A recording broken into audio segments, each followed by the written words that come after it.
और उसी के ख़िलाफ़ हम हैं और वो हमसे कह रहे हैं कि जी हमने उनको कुछ बताया नहीं। तो जब हमने कोर्ट में किया और हमने जो एक कमेटी है 2 मेंबर कमेटी है, इसको भी हमने जो है चिट्ठी लिखी थी 12 अप्रैल 2022 को कि ऐसे ऐसे हमने हाई कोर्ट में कॉन्स्टिट्यूशन को चैलेंज किया है और सारे फैक्ट के साथ चैलेंज किया है, तो आप आगे कोई प्रोसीडिंग ना करें। अब हम दोबारा से कोर्ट में गए हैं इस लेटर को लेकर के और हमने जो कहा है कि 2 मेंबर कमेटी की जो रिपोर्ट है उसको भी हमें साझा किया जाए।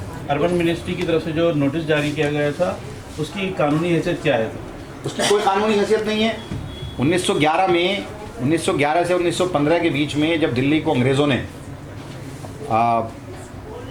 राजधानी बनाने का ऐलान किया था तो उस वक्त में सारी ज़मीनों को उन्होंने एक्वायर किया था और लोगों को इन्होंने मुआवजा दिया, लेकिन जो मस्जिदें थी, दरगाहें थी, मुतवल्ली थे, कब्रिस्तान थे, उन लोगों ने मुआवजा लेने से मना कर दिया था। तब से वहाँ पर मस्जिदें हैं, दरगाहें हैं, कब्रिस्तान हैं और अलग अलग आज भी हैं। और अलग अलग टाइम में जब अंग्रेज़ों ने ऐसा नहीं किया तो ये कैसे कर सकते हैं? वो जो कब्रिस्तान है वो तो कब्रिस्तान ही रहेगा, उसकी देखरेख कौन करेगा?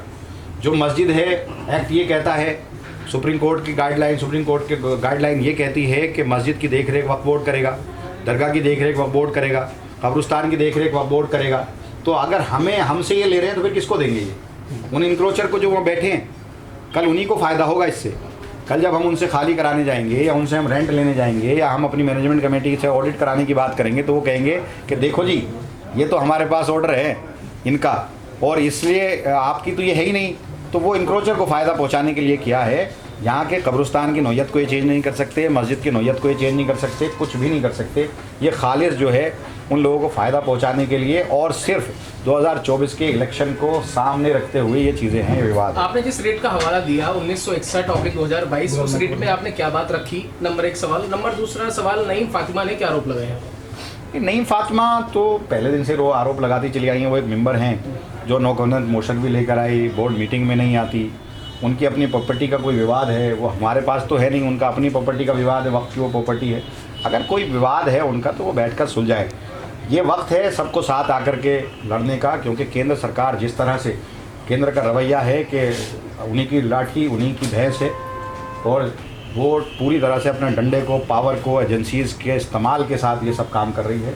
हमें तो इस वक्त कोर्ट से उम्मीद है और तो हमें पूरी राहत मिलेगी इंशाल्लाह। ये जो कहा जा रहा है कि 300 से ज़्यादा प्रॉपर्टियां थी और इसमें कांग्रेस के ऊपर आप आरोप क्यों लगा रहे हैं? देखिए 300 से ज़्यादा प्रॉपर्टियां थी, अलग अलग टाइम में कमेटियां बनती चली आई।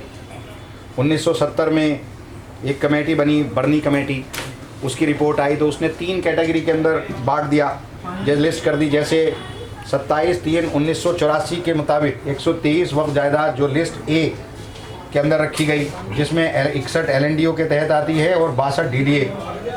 दूसरी है 40 जायदाद लिस्ट बी के तहत जिक्र की गई, जिसमें 21 DDA और 19 जो है LNDO। ऐसी ही तीसरी लिस्ट है जिसमें फहरिस्त में सी कैटेगरी में रखी गई, जो 84 जायदाद का जिक्र किया है, जो LNDO 29 LNDO और 55 DDA के तहत आती हैं। तो इनको बहुत सारी प्रॉपर्टियां जो 123 रह गई, सारी 300 से ज़्यादा प्रॉपर्टियां थी जो हमारी थी और कांग्रेस ने अलग अलग वक्त में कमेटियां बिठा करके उनको दे दिया। आखिर में आकर के वो 123 प्रॉपर्टी बची जो ज़्यादातर कब्रिस्तान थे या दरगाहें थी या मस्जिदें थी, जो दूसरों को नहीं दी जा सकती थी या उनकी नौयत नहीं बदली जा सकती थी। वो प्रॉपर्टियां रह गई। अब उन प्रॉपर्टी में LNDO या DDA लिखा हुआ था, जो सरकार, जो रेवेन्यू रिकॉर्ड में सरकार दौलत मदार लिखा हुआ था। अगर उस वक्त में कांग्रेस की हुकूमत में वो सरकार दौलत मदार की जगह मस्जिद अगर है मस्जिद लिख दिया जाता, कब्रिस्तान अगर है कब्रिस्तान लिख दिया जाता, या वक्फ बोर्ड लिख दिया जाता, या उस मैनेजमेंट कमेटी का नाम लिख दिया जाता है कि उसके अधीन ये आती है और यहाँ पर कब्रिस्तान है, दरगाह है या मस्जिद है, तो ये विवाद नहीं होता। बल्कि उन्होंने तो उल्टा ये किया कि हमारी ही ज़मीनों को, जो मुसलमानों की जायदाद थी, उसी को उल्टा उन्होंने हमें 1 रुपये लीज पर दे दिया, यानी कि हमें मालिकाना हक छीन करके हमें किराएदार बना दिया। ये किया उन्होंने। ये बताइए कि ये जो आरोप लगाया गया है आपके ऊपर वक्फ बोर्ड के ऊपर कि वक्फ बोर्ड ने पैरवी नहीं की क्योंकि स्टे नहीं था और स्टे नहीं मिला तो उसे कमेटी के सामने जाना चाहिए था, ये आरोप लगाया जा रहा है। और आपका हाई कोर्ट पे नहीं हुआ तो आप सुप्रीम कोर्ट देखिए, अब इतनी सारी कमेटियां बनती चली आई हैं। सुप्रीम कोर्ट तो जब जाएंगे ना, जब हाई कोर्ट हमारी नहीं सुनेगा या रिजेक्ट कर देगा। अभी हाई कोर्ट ने हमें रिजेक्ट भी नहीं किया, हाई कोर्ट सुन रहा है हमें अर्ली हेयरिंग हमने लगाई है, आज लगाई है, कल या परसों आ जाएगी। हमने इनका जो ऑर्डर है इसको भी चैलेंज किया है और जो हमने 2 मेंबर कमेटी की रिपोर्ट है उसको भी चैलेंज किया है और हम सारे फैक्ट हमने उसके अंदर रखे हैं, क्योंकि हम कोर्ट के अंदर हैं। तो कोर्ट के अंदर जब हम हैं और हम केस लड़ रहे हैं तो हम कमेटी में नहीं जा सकते थे, लेकिन कमेटी में हमारे सारे मुतवल्ली गए हैं, सारी मैनेजमेंट कमेटी गई है, सारे उन्होंने रिकॉर्ड्स रखे हैं। तो ऐसा नहीं है कि नहीं गए हैं, लेकिन ये एक क्योंकि जिस तरह से है कि सिर्फ एक ये एजेंडा है 2024 का कि देखो हमने 123 प्रॉपर्टी को जो है वक्फ बोर्ड से ले लिया और मुठमर्दी से ले लिया और ताकत से ले लिया और एक लेटर के ज़रिए लेटर जारी करके ऑर्डर जारी करके ले लिया। तो ये सिर्फ उसके लिए, बाकी ये कागज़ है, कागज़ के अलावा कुछ नहीं है। और इस कमेटी को ये इख्तियार नहीं है कि कोई भी ज़मीन किसी से लेकर किसी को दे सकती है, ऐसा नहीं है। जो एक्ट है, एक्ट ये कहता है वन से वक्फ ऑलवेज वक्फ। अगर मस्जिद है तो वो वक्फ की है, अगर वो कब्रिस्तान है तो वो वक्फ का है, मुसलमानों का है, और अगर वो दरगाह है तो वो वक्फ की है। उसकी ओरिजिनल नौयत को कोई चेंज नहीं कर सकता। 123 प्रॉपर्टियां हैं जिस पर केंद्र सरकार अपना मालिकाना हक जता रही है, उसमें से एक प्रॉपर्टी 51 नंबर की जो प्रॉपर्टी है वो वक्फ बोर्ड की भी है, माफ कीजिएगा करबला जोरबाग की है, जिसको नोटिफाई किया गया है। अब सवाल ये उठता है कि जब आपका मतलब मुद्दा एक है, सब कुछ एक है, तो फिर ये रास्ते अलग अलग क्यों, एक साथ मिलकर आप लोग लड़ाई क्यों नहीं कर रहे हैं? मैं तो कह रहा हूँ वो आए, हम खैर मकदम करते हैं उनका जी, वो आए, हमारा ही हिस्सा है वो भी, वक्फ की प्रॉपर्टी है वो भी, और वक्फ ने हमेशा वहाँ कमेटी बनाती चली आई है, वक्फ काम करती चली आई है। उसमें तो डीडीए ने, मैंने सुना पहले भी कोई विवाद किया, कोर्ट में डीडीए गई है उस ज़मीन को लेकर के, लेकिन ऐसा नहीं है। कोई साथ आए ना आए, लेकिन मैं अपनी पूरी जिम्मेदारी के साथ, मैं और मेरी सरकार पूरी तरह से इसको लड़ेंगे। जो भी वकील बड़े से बड़ा होगा लड़ेंगे, यहाँ तक नहीं सुप्रीम कोर्ट तक लड़ेंगे, आखिरी दम तक लड़ेंगे। और इन ज़मीनों को या इन प्रॉपर्टीज़ को कहीं जाने नहीं देंगे। अव्वल है भी नहीं, सिर्फ रेवेन्यू रिकॉर्ड में चढ़ने की बात है, बाकी तो कुछ भी नहीं है। बाकी तो ज़मीनें आज भी हैं, वही हैं, पहले था आज भी है। अगर जब चढ़ा दिया होता तो ये नौबत ही नहीं आती। आखिरी सवाल अमानत भाई, तमाम तरह की बातें हो रही, तमाम चीज़ें हो रही हैं, लोगों से आप क्या कहेंगे? और ये जो ऑर्डर आ गया है, क्या अब आप लोग इसको लेकर के क्या कहेंगे? देखिए, मैं चैलेंज किया है हमने उसको, आज ही हम कोर्ट में गए, जो हमारी पुरानी पिटीशन है उसी को हमने अर्ली हेयरिंग करके, और ये हमने ये भी मेंशन किया है उसको, इस लेटर को भी। और मैं तो लोगों से यही कहूँगा कि इसमें घबराने की ज़रूरत नहीं है, परेशान होने की ज़रूरत नहीं है। हम लोग इसमें जीतेंगे। और ये क्योंकि जब अंग्रेज़ के टाइम में ये मस्जिदें थी, कब्रिस्तान थे, दरगाहें थी, तो आज भी हैं और ये हमेशा रहेंगी। हाँ, ये हो सकता है कि इंक्रोचर जो बैठे हुए हैं, जो हमें वक्फ बोर्ड की प्रॉपर्टी नहीं मानते, उनको ज़रूर ये फ़ायदा पहुँचाया जा सकता है, या उन ज़मीनों को ये सरकार, चार तो ये ले लिए इन्होंने, हम तो अभी भी लड़ रहे हैं। जब ये 4 ज़मीनें कब्जा की तब ये कहाँ गए थे ये लोग, जो आज सवाल मुझसे कर रहे हैं?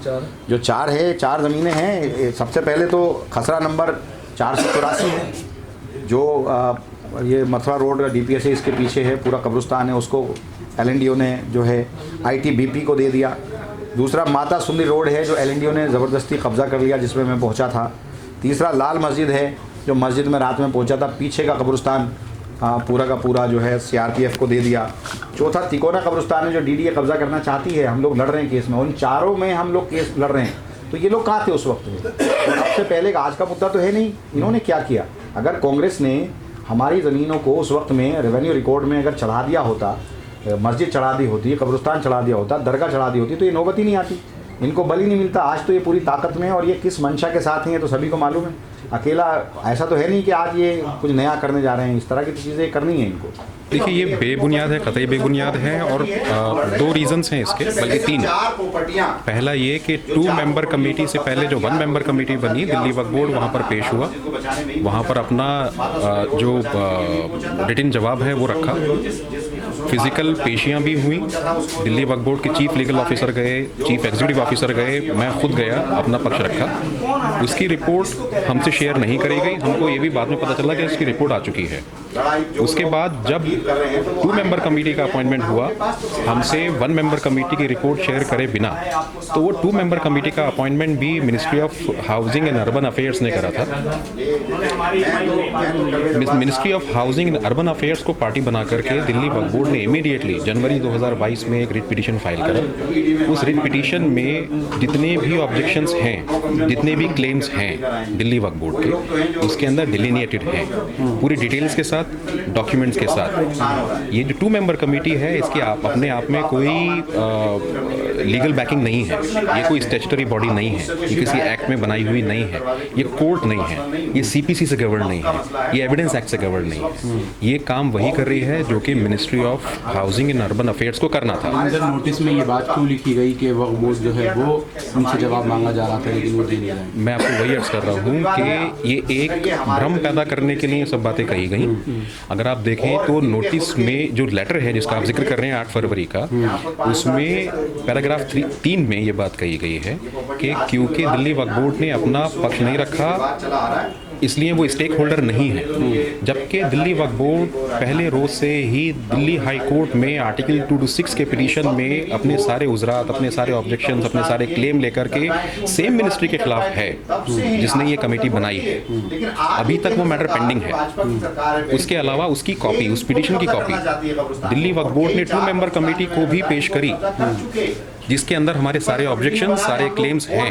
तो ये कहना कि हम हाजिर नहीं हुए, हमने कोई ऑब्जेक्शन नहीं रखा, ये बिल्कुल बेबुनियाद है। जो रिट पिटीशन की कॉपी हमने 2 मेंबर कमेटी को दी कवरिंग लेटर के साथ, उसके अंदर ही हमारे सारे ऑब्जेक्शन। आप कह रहे हैं ये भ्रम फैला रहे हैं, लेकिन मिनिस्ट्री की तरफ से वो नोटिस जो है वो जारी किया गया है, तो इसको कहाँ आप चैलेंज कर रहे हैं? हम दिल्ली हाई कोर्ट में ऑलरेडी इसके खिलाफ अपनी स्टेप्स ले चुके हैं। आज हमने फाइल कर दिया है। 123 प्रॉपर्टीज का जो मामला था ये अदालत में सबसे पहले कब आया? ये पूरा 123 प्रॉपर्टी का यकबार की जो मामला आया है, ये आया है 1984 पहली मर्तबा, जिसमें 1 जून 1984 को दिल्ली हाई कोर्ट ने एक इंटरिम ऑर्डर भी पास करा था। उस पिटीशन का रिट पिटीशन नंबर 1512 1984, उसका डिस्पोजल 2011 में हुआ इस डायरेक्शन के साथ कि सेंट्रल गवर्नमेंट एक बार फिर से इसको मामले को देखे 6 महीने के अंदर।